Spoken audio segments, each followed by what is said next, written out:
சொன்ன உடனே காதலிக்கு மாலையை போட்டுக்கார. ஏன் மிஸ் லில்லி, அன்னியாவுடைய கழுத்துல நீங்க அந்த சங்கிலியை பாத்தீங்களா? இல்ல, அதை அவங்க தோழி ரத்னாவுக்கு பரிசா கொடுத்துட்டாங்க. ரத்னா எங்க இருக்காங்க? இங்கதான் ஏதோ ஒரு ஹோட்டல்ல டான்சரா இருக்காங்க. என்ன சத்தம்? அது ஒண்ணு இல்ல, வயிற்று வலி. வயிற்று பொம்மை அழகா இருந்துச்சு, அதனால.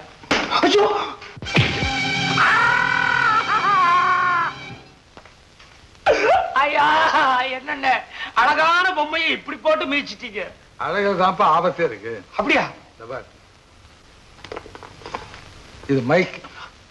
நம்ம பேசுறதையெல்லாம் எதிர்கள் அவங்க இருக்கிற இடத்துல இருந்தே கேட்டு இருந்திருப்பாங்க. ஏன் எல்லாத்தையும் கேட்டிருப்பாங்களே. அவங்க எப்படி கேட்டுக்க முடியும்?